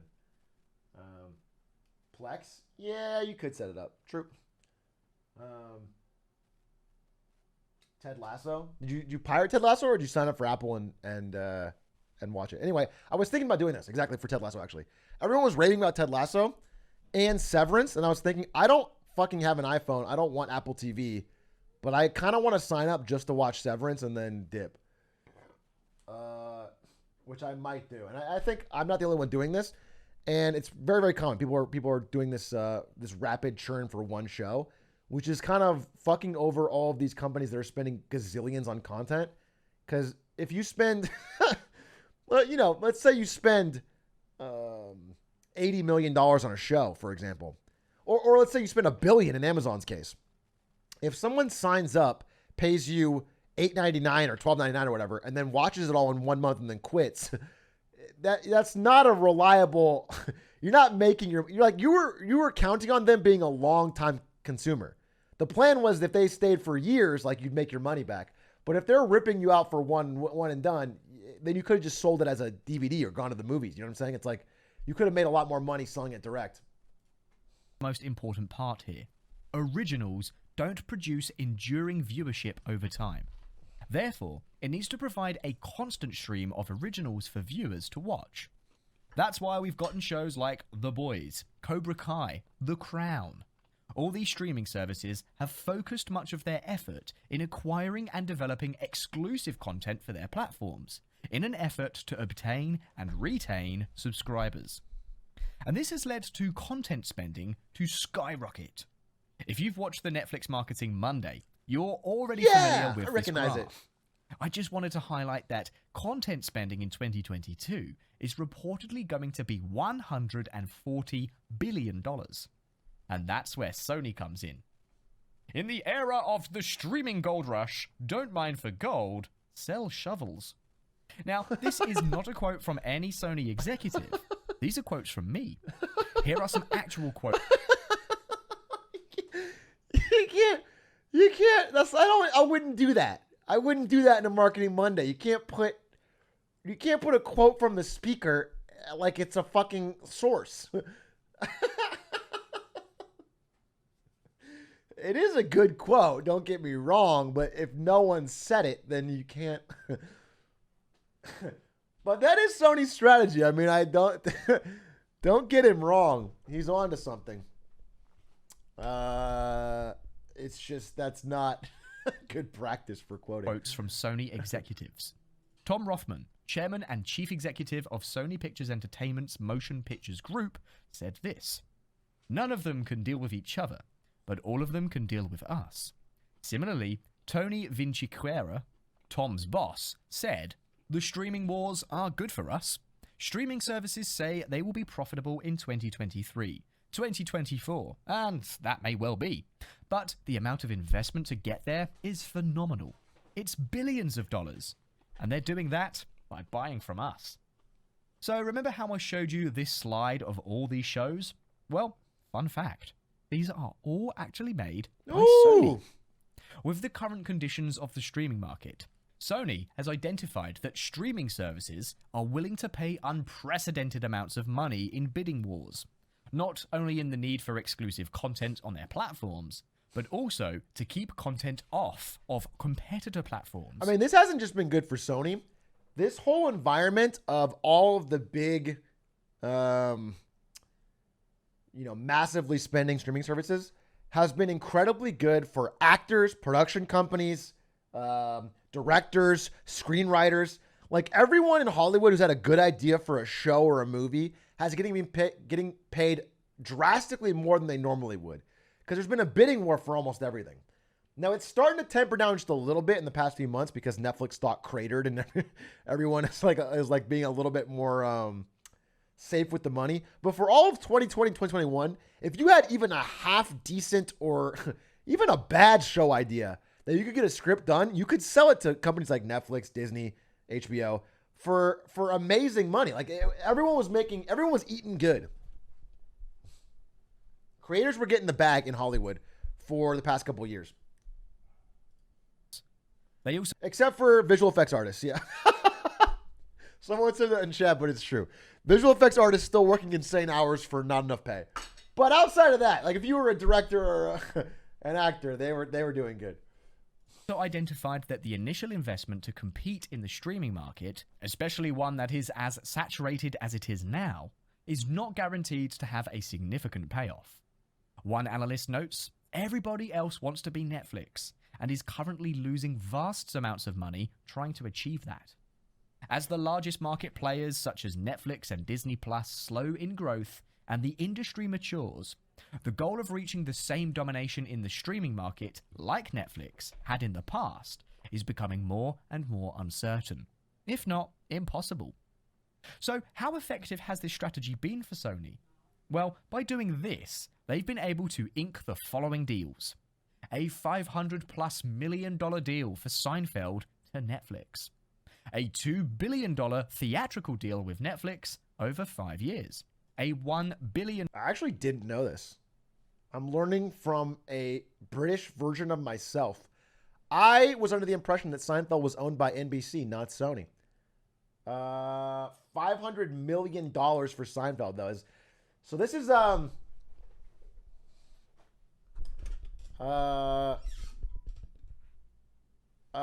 this is like the opposite of what Netflix did when it started.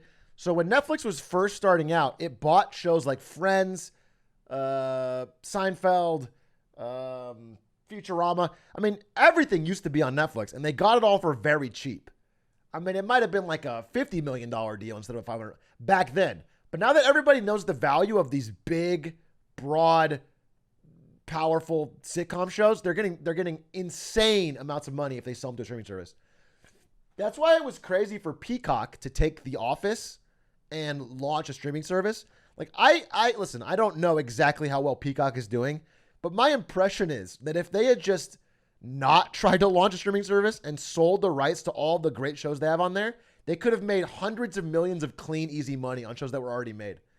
If they sold The Office to Netflix or to Disney Plus or to Amazon Prime, they could have made $500 million plus, $750 million.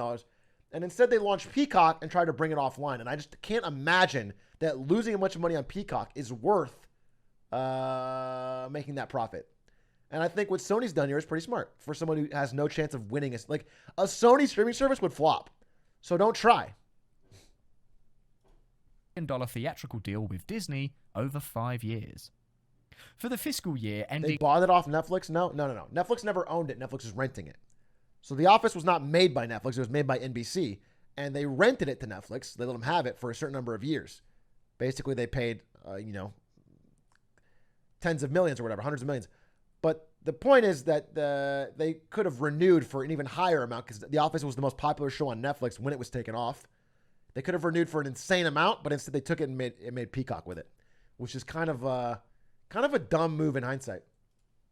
March 31st, 2022, Sony Pictures Entertainment saw a 172% increase in operating income, with revenue hitting $9.5 billion, up Nice. 55% versus the previous year. This is unfortunate. I'm actually a Sony shareholder. I have quite a bit of Sony stock, and this would normally be great, except Sony as a whole is still flatlined. The company has not moved an inch. It's like exactly where it was 2 years ago, stock price-wise. Unfortunate. I think the best way to illustrate how successful Sony has been is to look at Paramount Plus, a streaming service that entered into an already crowded market in 2021. Shit. Are you going to talk about The Office? Did I just jump the gun? Are you going to talk about Peacock and The Office? Because if so, just fucking don't. I just talked about it, bro. Come on. After exercising a similar strategy to Sony just a few years ago. Oh, you said Paramount? Paramount Okay. in 2019 had a similar set of lucrative deals lined up Good. with other streaming services.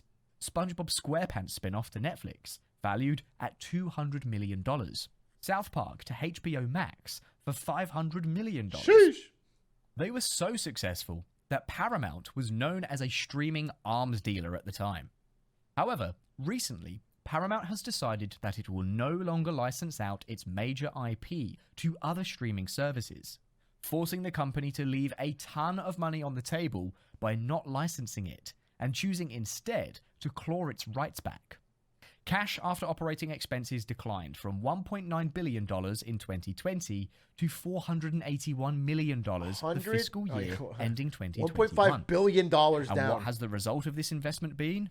Well, let's take a look at Paramount's investor presentation in February 2022. We will reach the investor event in 2 minutes. Full stream ahead. Wait, this is real? Good one, B. You should take that act on the road.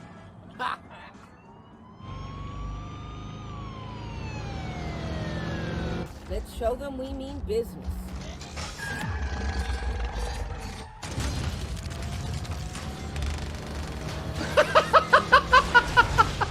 I feel the need. This is real? You go, Maverick.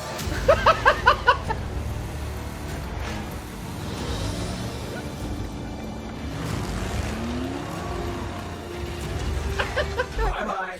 Damn, invest now, dude. Invest now.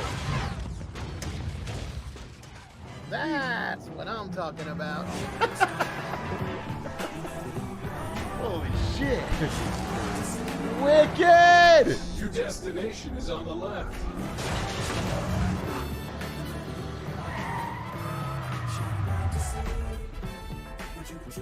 That was quite a ride. That was just the beginning. Thanks for the ride, B. Now let's get to work. Don't forget to rate me 5 stars. The stock dropped 20% after this, wiping out $5 billion in value. Wall Street is starting to sour on the streaming model. One analyst notes, the overall shift to streaming is permanently depressing the profitability of the industry. Also, this part isn't relevant to Paramount's performance, but I had to include it. One fund manager felt the Bakish Redstone intro was kinda cringy. When a lifeless husk of a human being, such as a fund manager, is telling you you're cringy, you've hit rock bottom. So, what does the future look like for Sony? It's clear that seeing Netflix's growth stagnate and the increased competition of the streaming market, analysts on Wall Street are starting to question the return on investment for developing a streaming service and participating in the streaming wars. Sony's strategy of profiting off of the company's desire for exclusive content is looking more attractive, as it becomes more apparent that the streaming wars will have no outright winner. However, it's important to note that this strategy can only continue to work as long as streaming companies are in need of content from third parties. Should streaming companies be able to leverage their subscription model into their production vehicles without the need for third parties, Sony will be unable to sign lucrative streaming deals, making it harder to produce more content and starting a downward I mean, that's very unlikely. As long as there's competition, they'll always need the extra edge. spiral. And who knows what could happen. Just as a reminder, Sony recently released the smashing success that is Morbius to theaters, totally morbing the industry. And Paramount released a small indie film known as Top Gun Maverick, which only grossed a mere $1 billion. It's funny. Top Gun Maverick is the biggest success in the movie theater industry in a long time. It was the biggest Tom Cruise movie ever, and it did a ton of money. And a lot of Sony execs were saying, I think they said, Top Gun Maverick owes us for what we did with Venom. they were like expecting to be applauded. I think they said like Venom paved the way. Like Venom walked so Top Gun Maverick could run. I'm not even joking.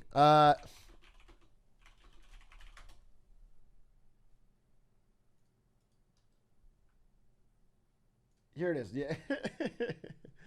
Sony boss says studio deserves credit for Top Gun Maverick's box office. Venom paved the way.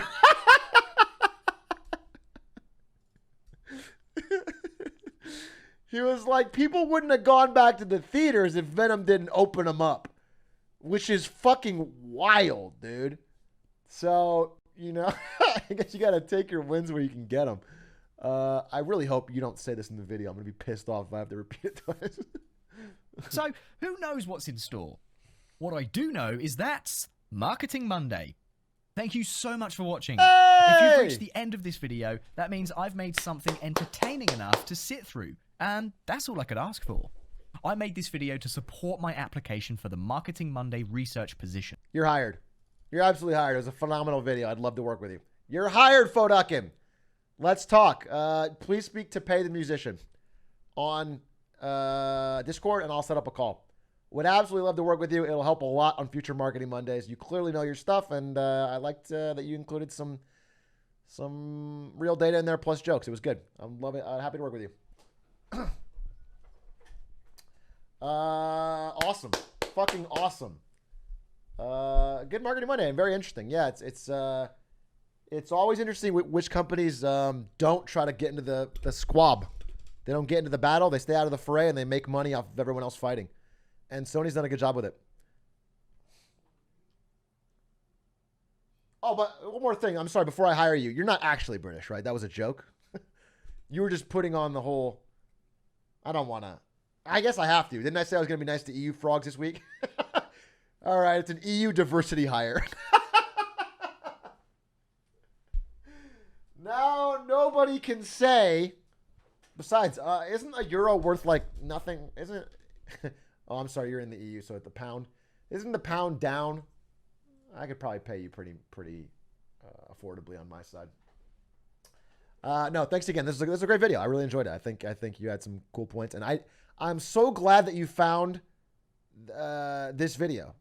This is so fucking cringy. I never would have seen this. I can't believe this is part of their investor presentation. This is so fucking funny. Excellent find. I mean, that's the sign that I can absolutely. I'm looking forward to working with you. Okay.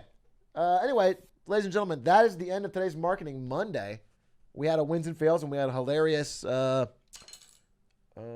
guest Marketing Monday from Foduckin.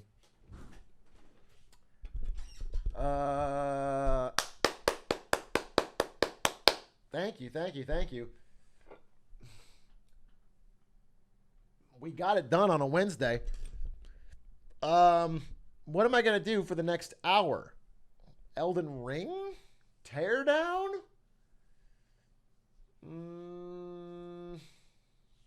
Oh, Shark Tank could be interesting. We could do a Shark Tank. It's actually not a bad idea. Because that's exactly how much time I have left is one Shark Tank. Okay, I think we're going to do a Shark Tank. Yeah, I like that. I like that. We're going to do Shark Tank. Poggies! But do I need to, you know what? I'm just going to not take my stream down. And I'm just going to pray to God it doesn't bite back on me.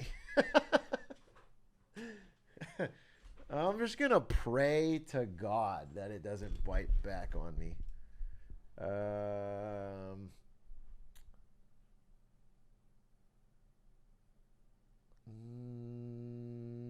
Nah, fuck it. We'll take it down. I need to be safe.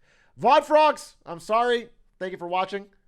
VOD Frogs, we are going... Actually, dude, I could just not take it down and then delete the VOD as long as Phineas gets the VOD up quick. Is Phineas J around?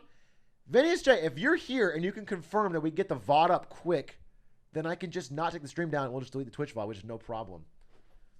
But I don't think he's around. All right, we're going to restart. Just to be safe, we're going to restart. Everybody, if you're here, we're going to be turning the stream off and then on again in 1 second to watch Shark Tank. If you want to stick around and watch Shark Tank, please stick around. It'll be fun. If not, thanks for watching Marketing Monday. Do appreciate it. Thanks for all the subs today. H. Yaves, thank you for the 15 months. Armo Flame, thank you for the 4 months. Atrioc, hey Atrioc, I hate to admit it, but I scam Uber Eats by saying that my order never came, but I order $150 worth of food like every couple of weeks. Grussel mindset, perhaps? It's fucking terrible, dude. Listen, I'm no friend of Uber as a company, but what you're doing is incredibly toxic for the fucking person who has to deliver it. Because when you say it never came, they blame the fucking driver. It's just theft, and also, by the way, they'll ban your account. Like, yeah, it's not a cool thing to do. But it's like whatever. At the end of the day, it's their fault for allowing that system, and you're gonna get either banned from the app or caught. Like, it's not. You can't just take $150 worth of food and delivery, say it never came, and I can't believe you call that the Grussel mindset. Grussel, mayhaps? Problem? It's not, there's no infinite money glitch, but you did get some free food. What I don't know is if you could be liable for, like this. They probably don't care enough. They'll probably just ban you from the app. But if you did it enough and with enough money, I don't know if you'd be liable for any sort of charge, or like a fraud charge or something like that. You know, I'm not sure. I'm not sure if anyone would follow through. More likely, you just get banned from the 5 apps, and you get like, let's say you could do it 3 times per app, 5 different apps, 15 free meals. Your Honor, I was just grustling. Oh, is Jarvis in chat? Hey, Jarvis. What did he say? Did he say that he's also doing this? I'm not going to look it up. I'm just going to say, quote, Jarvis Johnson, yeah, I do the same thing. I always steal from Uber drivers. What I'll do is I'll say, hey, there's a tip in it for you if you get here really fast. And then but you have to meet me away from where I said on the map. And then he'll meet them on a different street corner and say they never arrived, and the app will confirm that they didn't arrive at the actual point, and then he'll get his money back. That's crazy. That's really mean of you, Jarvis, that you do that. And then you'll text the Uber and be like, yeah, the driver actually never showed up. That's classic Jarvis. Darman Bingo, as soon as we fucking can, dude, I'd love to do it.